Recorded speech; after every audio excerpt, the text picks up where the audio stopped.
host, Rad Gantos. You know, I was just reflecting on that opening intro where it says, all things exciting as we get older.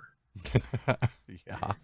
As we bring this show to a kind of an end of a 6-year run, I'm reflecting on getting older, and all I can tell you is my knees hurt more. But other than that, I don't know what's exciting about it. I don't know. It's actually been a very, very exciting run. And somebody was asking me the other day, like, what are you going to do? I said, I don't know. Knowing me, I'm not going to sit still. But it just felt like we had accomplished, for people who don't know what I'm talking about, is this show right now today will be the last episode of the Raad Life, where we're interviewing two gentlemen on a couple of issues that I think are interesting and very much front and center as we come out of COVID. And then next week, for those who are listening, next week, if you've been a guest on the show, you've been a listener on the show, we're going to put out the Zoom link for anybody who wants to come on and share your thoughts on the show, whether you liked it, whether you hated it, you think we just basically ate up too much of your time. Whether you'll miss it. Whether you miss it, whether I want to hear from you, because I know some people have been listening to this show, and I've been always surprised I have friends halfway across the planet that tell me, well, you were talking to that guy the other day. And I'm like, you actually had nothing better to do with your time other than to watch my show. But okay. Because we all aspire to be Rad Gantos. I know your guest does. Everybody does. They watch your light from afar, and we wish, man, this guy lives the most interesting life. It's the Rad Life. Look at what he gets to do. It's funny because what started off as the name of the show has become now a verb being used by a lot of people. And Saji knows this. Like, I'll do something, they'll go, it's just the Rad Life. Well, it's the Rad Life. It's the Rad Life. It's the Raad Life. So the Raad Life continues, even though the Raad Life, the show basically has stopped. And like I mentioned last time, I am really considering that we would maybe bring back the Raad Life on like election season special or a particular topic of interest. Absolutely. The Raad Life's not gone. It's just not going to be on a regular weekly basis. That's for sure. Right. I mean, you had your chance for 6 years. You blew it. I'm gone. I'm out of here. So let's segue into today's show, So again, unless you have been basically living under a rock, and I think even then you probably were required to wear a mask and get vaccinated. So for the last year, if you have not been in a coma, and there's been a lot to be in a coma about, but if you haven't been in a coma, you know that we, one way or the other, wherever you are, were impacted by something called a pandemic. And that impacted everything. It impacted our personal lives. It impacted our relationships. It impacted our business relationships. The way we conduct business changed. And, they say that it takes 30 days for a new habit to form. Well, we've had almost over 12 months of solid, actually March would have been 12 months, right? So it's not something that is not going to affect us, has affected us, and in two particular areas that are of interest to me. One being the changing nature of business. Like, what has happened over the course of the last year? What are we looking towards? Everything from hybrid work situations to, what's the investment, the character of the investment, market right now? Is it taking advantage of things? Is it hesitant? How do we proceed? And to that point, I wanted to bring Saji on, who is a friend and an amazing expert in his field, who's from the U.S. Business Council, and to talk about that. And then at the half hour, we're going to switch to a gentleman by the name of Nick Safian, who is a developer and a veteran. And I want to talk about affordable housing, an unavoidable reality of life. You say affordable housing, I feel like you just flipped me off. Well, you know what? That's why you live in an unincorporated part of the county. We're trying to keep you out there in the back 40. Okay, but no, it's unavoidable. I mean, I think it's across the country. The concept of affordable housing, we'll talk a little bit about it with Nick, is misleading. The terminology is misleading. But we'll leave that till the second half of the show. So, Saji, thank you for being on, man. I appreciate you being on. Oh, thank you, Rod. Thank you, Paul. And Paul's going to it's going to disappear here in a minute, but yes. I want you to take a minute, Saji, and for those who don't know you, give you a little bit of background about yourself and what you do, so we can set the stage for this conversation. As Paul knows, it's very dangerous to ask a lawyer to step in like that. Absolutely. Oh yeah, did I mention such as a attorney? Absolutely. Very dangerous. I'll try my best not to be a lawyer when I speak. You know, I'm very particular. Actually, I'm probably one of the smallest. I mean, they showed up probably as elected or running people running for elections, and they happen to be an attorney. But we, I think, have had the lead. And so I'm just. Point they tell you, don't ever ask a question you don't already know the answer to. Well, I already know the answer, but for those who don't, I figured a little background would be good. Yes. Well, thanks for that context. Yeah, a little background. So I'm Sajid Ganawarden. My firm is U.S. Business Counsel. And hopefully, the idea is that it speaks for itself. We are attorneys for businesses. We counsel businesses. We advise them on their growth strategies. Yes, that includes the transactional work. It's contracts, it's employment law, strategic planning, everything that a small to mid-sized business needs in terms of legal compliance and business development from a legal perspective, things to be proactive in getting in front of. So what does that mean? What does business development from a legal perspective mean? Well, it's interesting. If you're a company that's in expansion mode, right, and you're to say have RFPs that you're competing for, or you have competitive applications or other sort of business promising contracts that you need to negotiate, there's always a legal component to that too.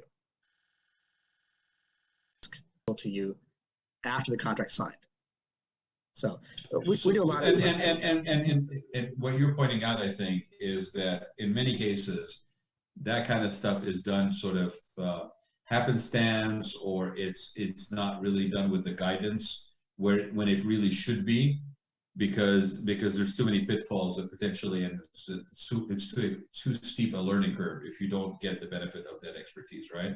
Yeah, well, Raad, it's kind of like what you were saying. It's also a reflection of the times that we're in too, because yes, generally speaking, business owners are savvy at what they do, and they sign a contract with that intention in mind that it's going to empower them to really apply their skills and talent and their time. The issue really becomes what if scenarios. First off, is it really what if on the positive? What if we need to create space in this contract for those situations that will allow us to apply ourselves in a greater situation and get more return? That's the positive end of it. But what if also as the end of, like, are we protecting ourselves in scenarios we didn't otherwise predict of? And that's where having key advisors in the financial and the legal also help when you're approaching contracts. So give me your take on, because how long have you been doing this? Well, I've been in the business development world like straight out of college. I went to Berkeley, came back down south, and went right into the workforce. But then I went to law school, and I've been practicing law since 2005. City attorneys, municipal law, litigation and complex business litigation, and then my own firm, which eventually took this iteration of the firms from Santa Barbara and here in LA, Orange County. So two questions. You went to Berkeley and then they allowed you into Orange County. I'm just kidding. Because... I think it's because I was originally from here before I went to Berkeley, so we call progressive here. Yeah. It's funny because if you're not at SC, you're from somewhere else. You're at a disadvantage in Orange County. But the other question I have for you is, given the fact that you've been at this for a long time, you have the ability to have perspective or look back and look at how things were. And I'm using COVID only as a benchmark because for all I know, it may have already been going down a certain path prior to COVID. And I always will refer to people and say, look, in most cases, COVID didn't cause it. It just expedited it. Going down that side, people's purchasing habits and behavior patterns were different. So how much do you attribute, first of all, has there been a change? How much of it do you attribute to COVID per se? And how much of it was sort of coming? And what is it that we are looking at staring us in the face coming out of this period of pandemic as we start to ramp up a little bit more, but we also have a lot of debt. We've had a year of basically, financial support and unemployment and all this stuff. Give me your take on it, because I know you're right in the middle of it all right now. Those are really good questions. So to answer it in a simple way for you and the viewers and listeners is that there are cycles and things do repeat themselves. First here in this place and time with the intention of growing and having prosperous, fulfilling lives, right? And businesses, believe it or not, I believe this, is that they're groups of people. I mean, there's a legal entity, which is a business, but they're groups and teams of people. So the psychology of it has not changed. The challenge comes when in 2008, 2009, you had the fiscal crisis that happened, the financial crisis. And when that happens, then it shakes things up. Your expectations and your goals you had for maybe first year, third year, fifth year in the business have to be reshuffled, right? You have to reapproach it. When I say cycles, it repeats again. So in this case, it is a worldwide pandemic, unlike anything we've ever been through. However, same aspirations, same business goals, but you have to adjust them accordingly so that you can also weather the storm and then be ready. Are there any particular industries that you specialize in, or is it across the board? That might be a good way to start this conversation. Yeah, I think in the context of also time. So manufacturing, technology, consulting businesses as well. It is industry agnostic because it's businesses, small to mid-sized businesses. Right. And I said the context of time because I think back of the two markers, the financial crisis of 08, 09, and then now the pandemic, is that businesses are less and less siloed. And that matters a lot for the psychology of the business too, and how you're going to manage the business, manage risk, and develop it for growth. Because no longer are they siloed in a good way, because now teams work together in a more collaborative sense. An engineering company in 2008, 2009 can now be engineering / consulting / aeronautics, right? But you're seeing still the same gamut of issues, Rod, in terms of contracts, employment law, strategic planning, and then board and management advice in the middle there of all key financial advisors. It's the same issues, but now it's sort of the lines have blurred in some sense. They're blended, I'd say it's a better word. And so, which I think helps us, when I talked about before, the societal impact, the psychology of people. Yeah. We're better situated now than we were back in 08, 09 for crisis. That's why I think with the pandemic, you're seeing a lot of businesses weather the storm and rise again. The dust is clearing, and you're seeing that even though the economy took a huge hit locally, and granted, LA, Orange County can be a bubble within a bubble in Southern California, but still there is a lot of infrastructure in place. You'll hear from Nick later on about we are ready and poised to rebuild again. But I think it's because a lot of it is we are better at teams, better at workforces, better in the business community. Well, I think the other thing that is worth noting is that out of necessity, we reinvented last year. That's right. Right. Some better than others, some quicker than others, but out of necessity, we reinvented. And again, imagine if we had to weather the storm of last year without the kind of access and technology and tools to do things as simple as what we're doing right now with Zoom. Like Zoom used to be, for somebody like you and I, we used Zoom for conference calls that were maybe, distance, couldn't do it in person. And all of a sudden, this small handful of us that were using Zoom, we're now basically like everybody else that uses Zoom. I mean, I remember when this thing first started, you couldn't get yourself a webcam if your life depended on it for a number of months. Everybody was out, right? How we're going to deal with the schools, et cetera. Now we're looking at people that basically are saying, well, if they want me to come back full time, I'm going to find another job because I want a hybrid work situation that basically gives me a little bit more quality of life. Now, I can only imagine the hoops that HR departments and firms are going through right now, because now you have a hybrid work environment that is at home, at the office, Zoom calls and visuals that basically a person is conducting business or communicating with a client from the house versus from the office. Is there a stipend that should go into supporting their technology at the home so that it's up to par? Certain companies, like I think it's Google, that is basically making sure that all their employees have, technology equality basically at home. So all these things that were never really part of the conversation before a year ago.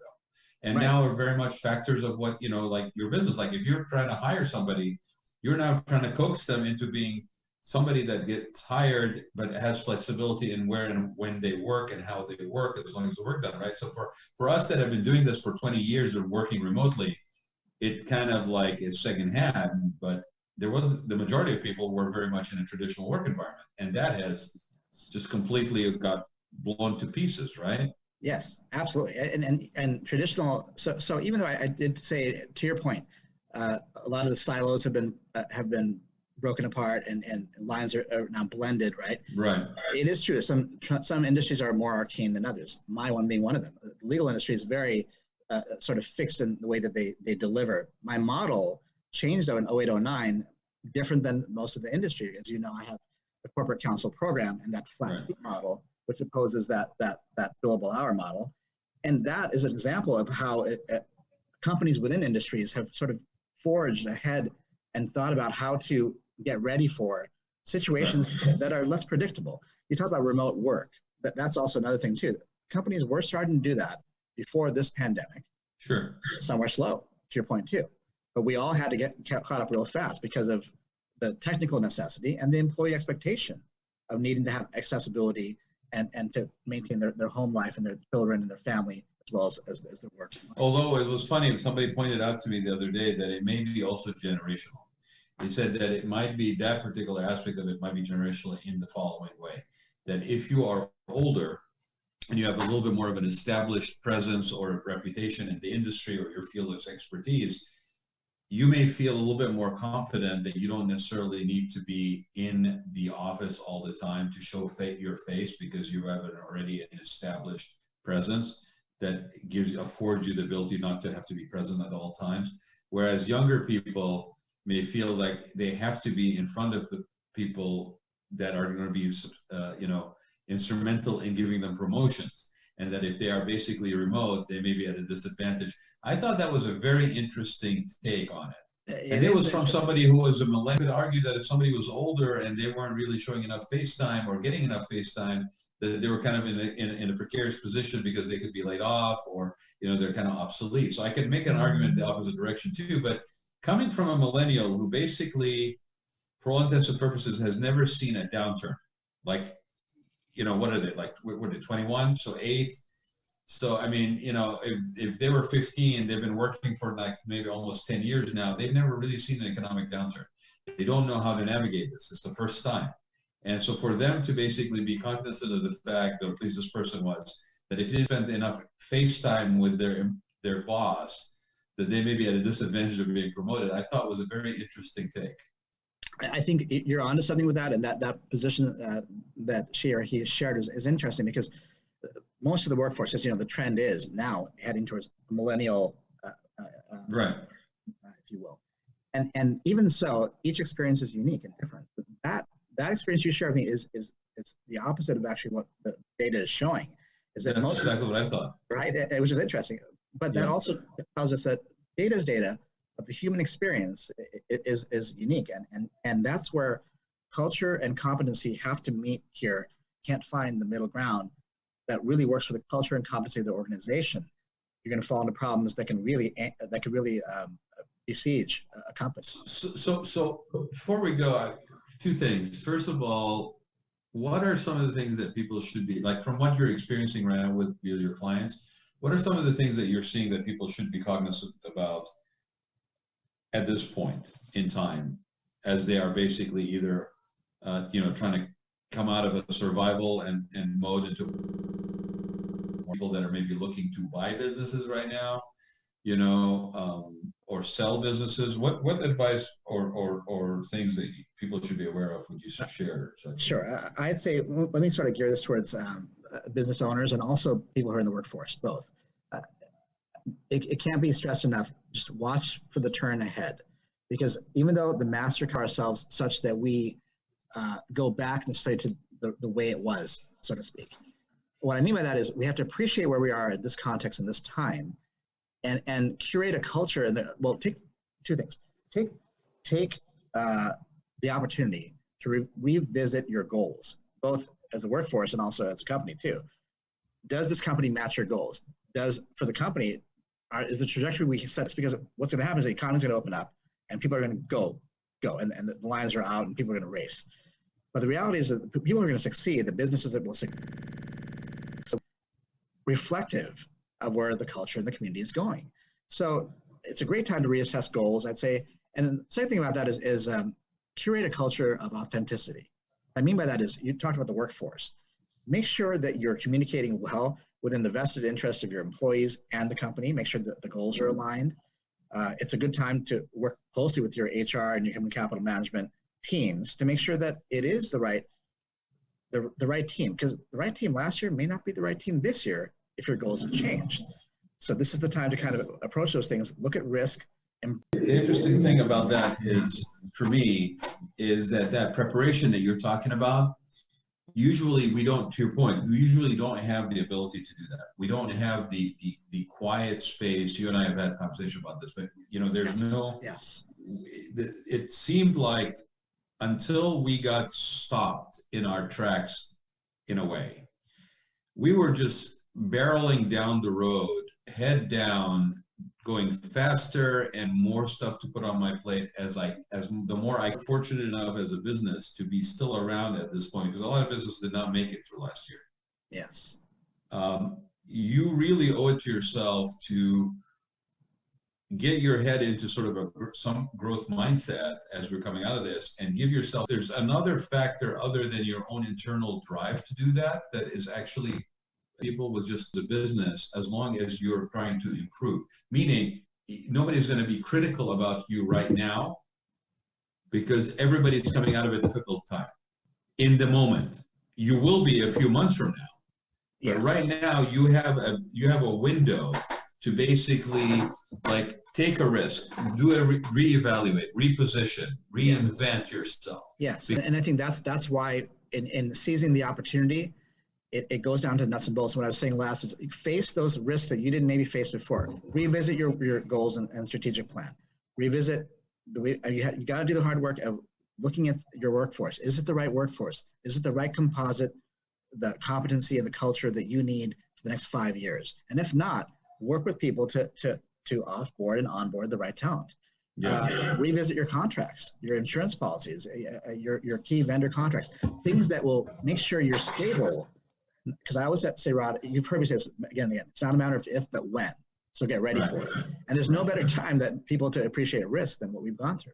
But usually, I guess my point is usually when you're having to stop and do that, you're basically now that normal condition or abnormal, whichever way you want to define it, is not the case. Right now, everybody is in the same boat.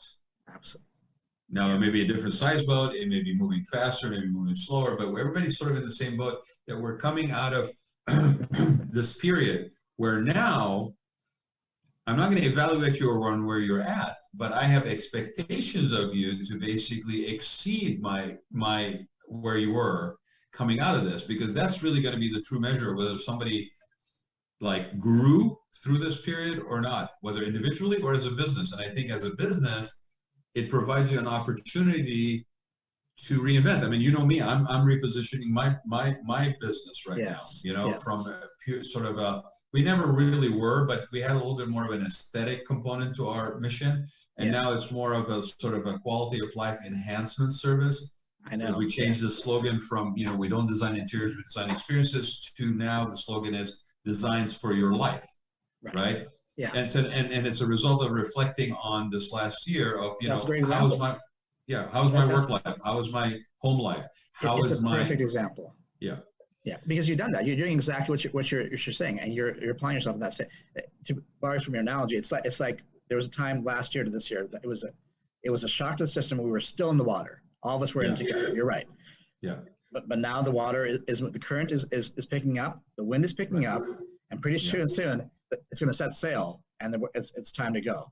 You're right. Okay. This is the time to seize on that, and revisit your strategies and your risk.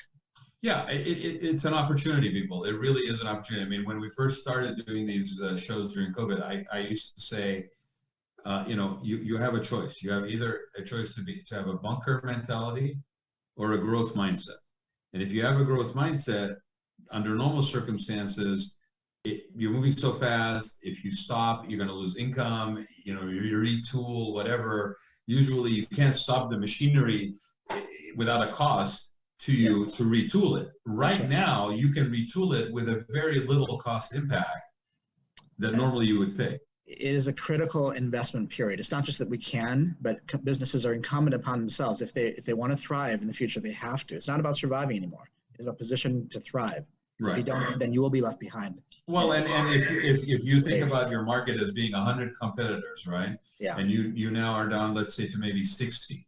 Well, let me tell you, those 60 competitors that have survived through that period of unusualness, those are hungry competitors. Those are hungrier, more tuned in, more refined, more sophisticated than they were a year ago. And if you're not getting your game on to that level, you're going to find very quickly as things progress that you're at a disadvantage.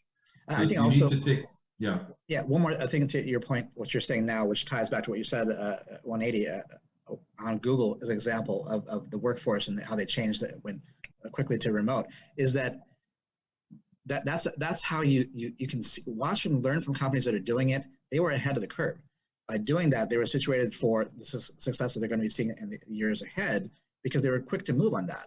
I have a company that was quick to move into telehealth because they were situated already. They were able to do that. We had them positioned for that, and they were able to seize on that right away. So they were ahead of their competition. So to your point, Rod, this is the time to rechart the course before you set sail, because you're right. In a few months, the wind will pick up and your competition will be ahead of you too. Yeah, it's so with that being said, guys, just find out more about what you can do by reaching out to Saji.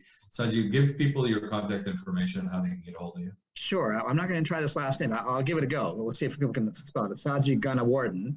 But if you can't find it on LinkedIn, it's U.S. Business Council, which is reflective of who the businesses are. And is that the website? What's the website? Yes, it's U.S. Business Council, like an attorney, COUNSEL.com. Not like a console, like a gaming console. Got it. Yeah, exactly. Yeah. Although he's got some tricks up his sleeve, ladies and gentlemen. So contact him for sure. He knows his stuff pretty solid. Thanks, Sajay. Paul, can you see if Nick is waiting, and we can bring him on here for a minute? Sajay and Nick know each other. Once again, Rod, success. Congratulations on your success. Thank you. I don't see anybody else in the room, but let me look here. Yeah, Nick's supposed to be on. There he is. Wait, he's coming in. To be let in, yeah. So, ladies and gentlemen, again, from the very first show that we did until the very last one here we're doing, this is how the sausage is made. You guys get to see exactly the technical stuff. We've been doing this for 6 years, and I'm blaming it on Paul, but we still have some issues that we have to iron out. I see. That's a heck of a lead in there, Nick. How sausage is made. There's right. He's Nick and I have a affinity for good food and good wine, so that's a different show for a different time, though. But I know you guys know each other, so I wanted everybody on here to say hello before we say goodbye to Saji. Hey, how are you? It's great I'm so glad you're on the show, Nick, and he's ending with you because you give a lot of promise, not just for veterans, but housing, and that's a great example of a transformative place to be right now with people like you in the forefront. So thanks for all you're doing, man. Right, and we'll talk about it a little bit too, Saji, because Nick, we were talking about how people changed and the time to basically reevaluate and figure out what you were going to do and maybe get a little bit more depth to what it is that you're doing in terms of both satisfaction and impact. This is the time to do it.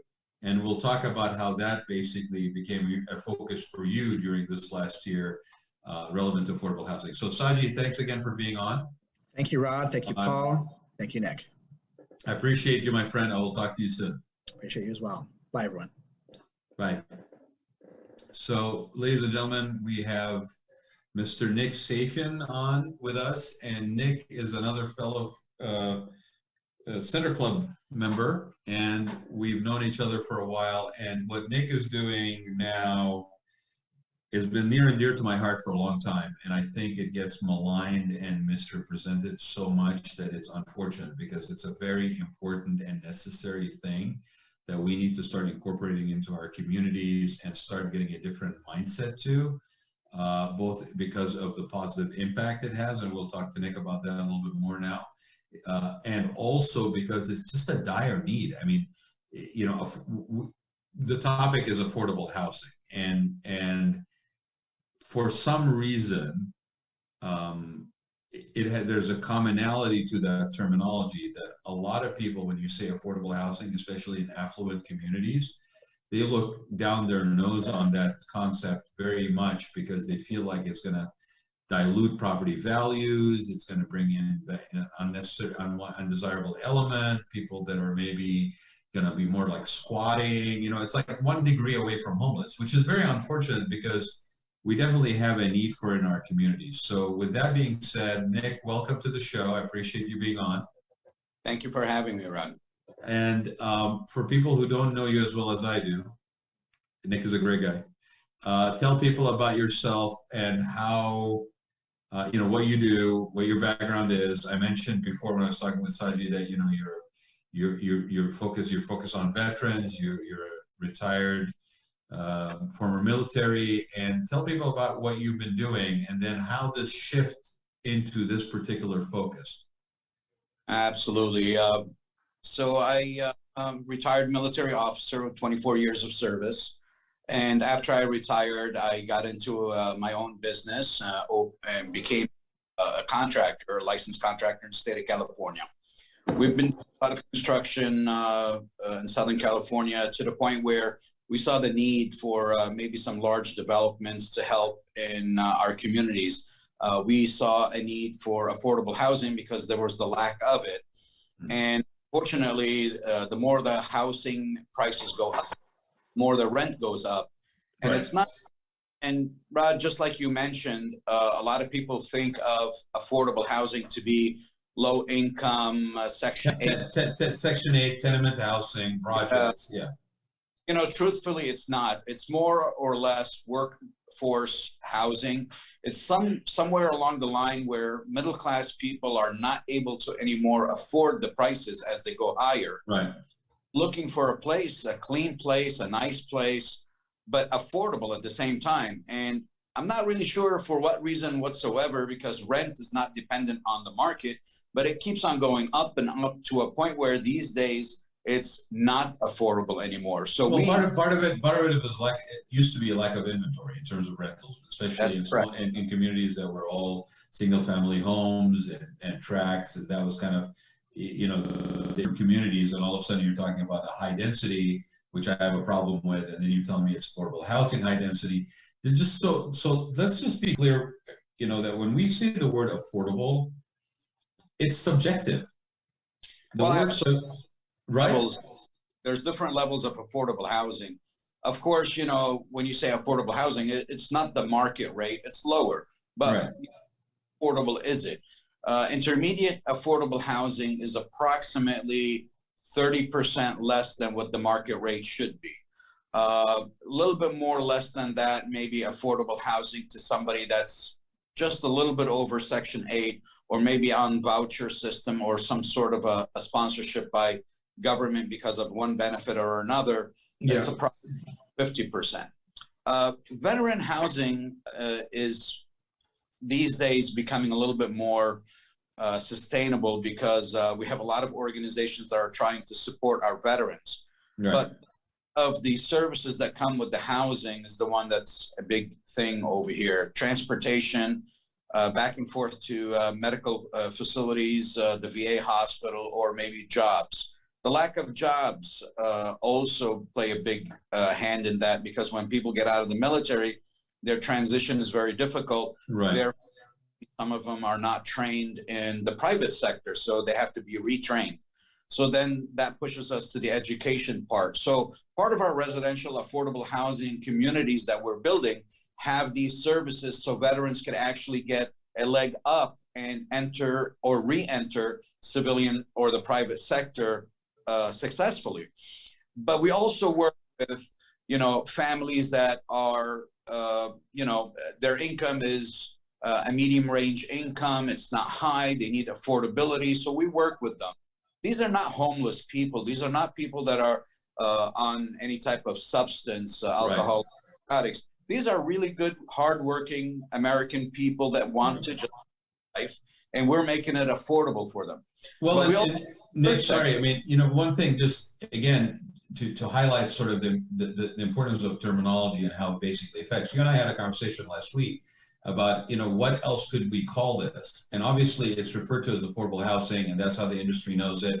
And that's how basically everybody does the deals on it. But for those who are listening, if you were to exchange affordable housing for one of these two terms, reasonable housing or economical housing, if we said economical housing or reasonable housing versus using the term affordable housing, would you actually have a negative reaction to it? Because again, when you're saying 30%, right? I mean, if the average rent in my area is $1,500 for a one bedroom, a third puts me down at a substantial amount, but it could be a market that's twice as much. Like the market rate for rent in New York or San Francisco is not going to be the same as maybe like Madison.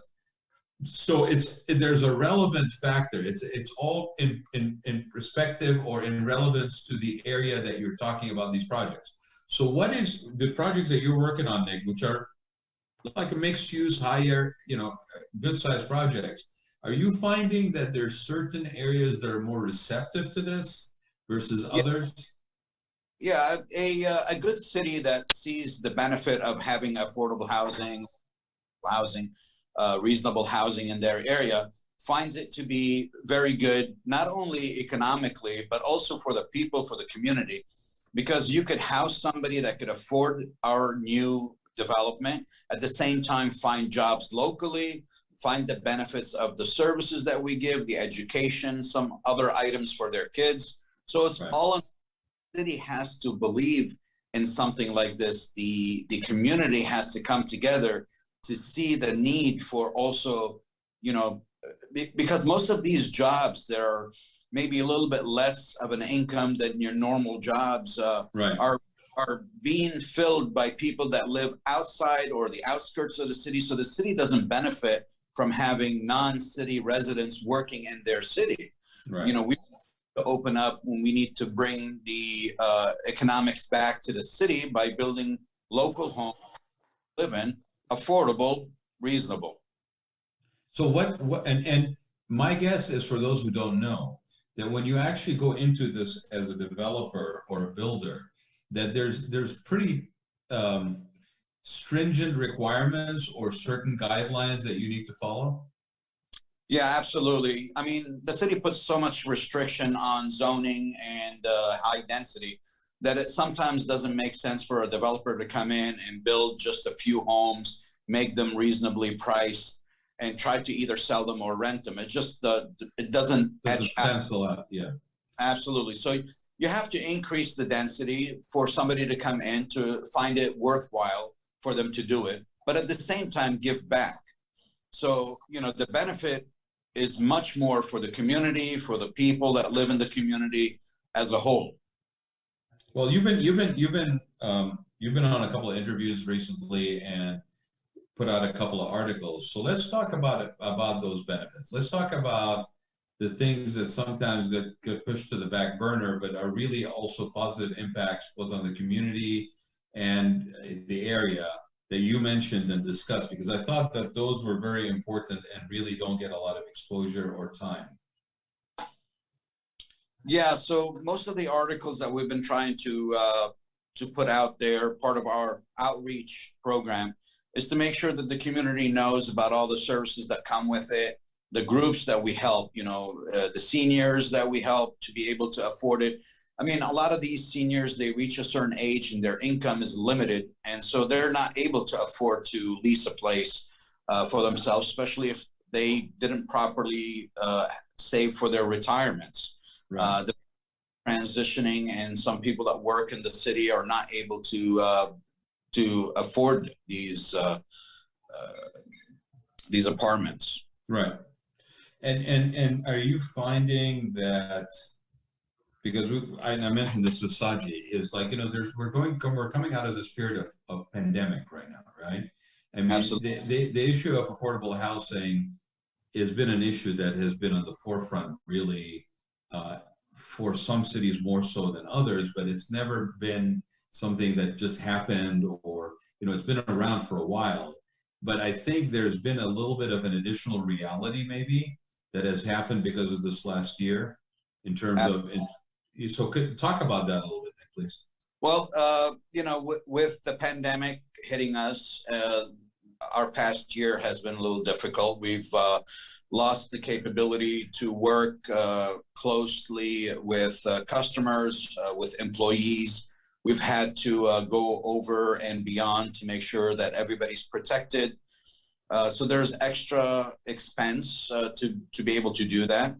In addition, we lost two of our employees due to the stimulus packages, people making money than usually they do. So they take the money and take a break and maybe get on unemployment. So there has been a lot of government assistance that forced some of our employees to feel a little bit better by not working. So we face challenges with the cost of materials. The cost of material has been going up because of the delays in delivery or one another.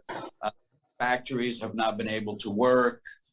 So, it's a combination of many things that hit the economy so much that just impedes our moving forward to build these developments at the same time. And the uncertainty of what's happening next month, people kind of tend to get worried, and they don't support something that, they see short term, they don't see long term. I'm more like a long term person, so I want to see us moving forward. I want to be able to get back on track and get these developments finished. Well, the other thing that I mentioned this before on a number of shows, because it's like I said, this topic has been kind of near and dear to my heart. It affects everybody. You've got seniors that are basically maybe in an economically blighted situation now, more so than they were. They're one medical bill away from being basically on the razor's edge. So there's a lot of people. There's people that grow up, are born and raised in our communities, that have a vested interest in the communities, right? They are by bloodline almost connected to these communities, and those potentially are the future leaders of those communities that actually have a vested interest and a connection to the community. And when we cannot basically provide them with the ability to stay in these communities and work, in these communities, and at the same time be able to afford to live in these communities without having to basically, continue to couch surf at their parents' house because the value of properties and rent is so high. When we don't provide a reasonable housing or an economical housing for them as they're starting their careers, we lose them. They go somewhere else. And now the community loses out even more so potential future leadership that has a vested interest in the health and well-being of the community and culture and nature of the communities. We lose those people. So when we don't champion affordable housing, when we don't champion this as an option, especially in very high rent, affluent neighborhoods, the loss is more than just, it's going to be, I don't know if I can have that in my backyard. And we need to start thinking differently. And that's why I was hoping, coming out of the pandemic, I think there's certain realities that make this even a more necessary topic to embrace. I think what you're doing is phenomenal. I think what you're doing to cover the topic, to get exposure to it, is phenomenal. Your recent article about the economic benefits of affordable housing to the community and the jobs and income generation, I thought was spot on. How do people find out about your company and what you're doing, Nick, and maybe get involved? Yeah, it's easy if they get on our website, vendavalcorp.com. Spell that out, Nick. V like in Victor, E-N like in November, D like in David, A, L like in Lima, Corp, Vendaval Corp. Vendavalcorp.com. Okay. And what are some of the projects that you're currently working on? Because I know you're working on a couple of large projects. Yeah, it's mostly right now our first two projects could possibly be in the Inland Empire. Just recently we've had a surge of people moving into those areas to get away from the higher rent because most of them are working out of their homes. So moving out of Los Angeles into the Inland Empire, and just surprisingly in the last 6 months, rent went up over 30% in those areas. Wow. And so landlords caught up on the idea and they're taking advantage of the people that are moving into the area. That's amazing. I mean, in the midst of all of this, the numbers just keep going up. The prices just keep going up. Yeah, Absolutely. it's an amazing duality. Like you got this people that are not working because they're getting unemployment, and you know and that's a fine line too, because at some point, when is that not going to be enough? When does the support stop? But at the same token, you can argue that things are kind of sluggish, they're not normal, and that would have an impact to stabilize or even drop prices. But the exact opposite is happening, and it's going in the opposite direction. It's going straight up, right? Absolutely. And yeah, how what do you recommend to people that are receptive to this kind of mindset and thinking? How can they champion this? Because I think this is also very important to have people advocating for it. So how do you recommend people get involved in something like this, or basically, bring this more to literally their own hometown as something that could happen? Well, we're definitely speaking with the city council and the planning commissions and the economic development people in every city. We're educating them on how this is actually a benefit for them, and to be able to support somebody like me to be able to finish these developments. So it's one city at a time, and I think they're going to see the big picture. And somewhere along the line, when the proven concept is there, they're going to be very happy with it. And I think they'll see it. There's a lot of organizations that definitely work with us on our outreach program and support us. So we're hoping to continue to do what we're doing and make sure those press releases are out to educate the public also on their cities and their regions.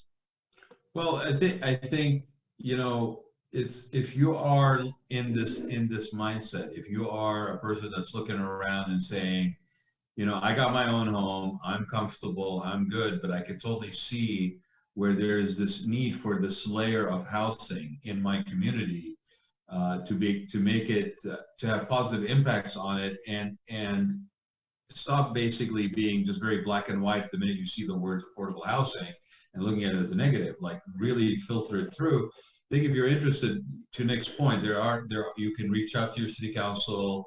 You could get involved with some of these organizations, especially now that are housing based organizations, because there's also you've got sort of your veterans, you got your homeless, there's a whole bunch of overlap that's happened this last year on the topic of housing, and this is one component of it. And for those who don't know, Nick, how long it takes to friggin' get one of these projects basically approved, right? Because people think, I'm just going to show up and say I want to put out affordable housing. Yeah, unfortunately, some of the city councilmen are not the brightest people on housing and needs, and sometimes the tends to take 12 to 24 months to convince them that this is something good for them. Right. So we've gotten some pushback from some cities, and so now we want to contact the cities first and try to see if there's something to do with them before we jump into one city that might not want it. Right, and there is such a thing as, by the way, copycats. I think what happens is, once you have one or two cities that understand and see it and pursue that, it opens up the floodgates. Like, other cities are going, well, wait a minute, I'm not the first one. I'm not the guinea pig. Okay, so these guys down the street did this. It worked fine. I'll do this, right? For those who don't know what I'm talking about, or want to see an example of that and live in South County, look at how long it took to get the trolley system to happen between Dana Point, San Juan Capistrano, and San Clemente. The city that originally proposed it was San Clemente, and the last city to put it into effect was San Clemente, because they waited for all the other cities to basically be the guinea pigs. So yeah, people are funny people. People, personalities, and I'm laughing. I was laughing and grinning, Nick, because from day one when we started the show, we haven't been targeting things, but we've definitely not shied away from calling things like they are. And so where you basically was telling me that, some of the city council members in certain cities could benefit from a little bit more knowledge base, and I'm being Yeah. very nice. You verbalize it in a different manner. I'm laughing because this show is still doing it on the very last guest that we are having on. We're still basically poking the bear, pushing the limits, and saying, hey, we're equal opportunity grillers. So the Rad Life may be ending a 6-year weekly activity, but stay tuned. I think we're going to be back on some of these issues. Like affordable housing, definitely one I want to do a special on. Maybe we'll even do a town hall with Nick. And then, we'll definitely be doing an election season one, because people who know me know that that's my sport. So I'm in a way for election season for doing a little sport. Paul is laughing. Yeah, he knows me too well. So again, Nick, thank you for being on. I appreciate you, my friend, and all that you're doing. It is super critical work. And the fact that you are able to find a way to make it a profitable as well as beneficial, I think that is the name of the game coming out of COVID. I think anybody who's in business, there needs to be different layers of satisfaction to your business. It's not just about the money, it's the legacy, it's the positive impact. And yes, of course, it's about the money, but along with other things. So thanks, buddy, for being on. I'm glad that you are my last guest. So thank you. Thank you very much. Yeah, my pleasure. Paul, stick around, Nick, for a bit. But Paul, again, thank you so much for the last 6 years. Thank you for bringing us this ride and for taking a chance 6 years ago when I said, hey, Dad, I think you could come up with some interesting content here. I meant for a month or two. I didn't know for 6 years. You have led us on an amazing ride. You can take it from Paul. You never know what's going to come out of my mouth, and it could last 6 years. So, yeah, hopefully I'll make it entertaining at least. I think we've got to find ways to rebirth this, reboot it back in the fall, reimagine it, and I'd love to get some feedback from people. What would you? Well, and to that point, I'm inviting everybody, and we'll post it next week. But next week will be the last episode that we have, and we're not going to interview anybody. But I would love to have people call in, share your thoughts, positive, negative, don't spare my feelings about the show. I want to know what you guys got out of it in the last 6 years. If there were things that you would like to see us cover in the future, should we do some specials and stuff like that? I would love to hear from that. If you've been a guest on the show and you thought we were, Paul and I were basically the biggest pains in the ass on the planet, then, come and tell us. If you enjoyed it, come and tell us. We're going to probably raise a couple of glasses, knowing Paul and I next week. And Nick, so you'll have to come in. Are you going to be cigars and bourbon, my friend? Come say hi. Are we going to do by Zoom next week, or are we going to do it live? We're going to do it by Zoom. Okay. And we're going to do it by Zoom because I want as many people on there as possible. So we're not going to turn anybody off. If you jump on, you're on. Unless you are trying to streak us or something like that, we'll keep you on. But hey, if you're going to streak us, that's cool. I mean, it's the last show. You want to come streak and scream. But I hadn't thought of that. I may have to show up naked for this show here. No. Bye, Nick. Thank you very much, everybody, for joining us. I appreciate you all. Thanks for the support over the last 6 years. It's been a fun ride, and we'll be back. Just don't know how exactly yet. You have been listening to the Rad Life radio show with your host and age explorer, Rad Gantos, brought to you on the one and only octalkradio.net. Join us again next week as we continue our journey of discovery into life's challenges, opportunities, options, and all the latest and greatest things that come with getting older.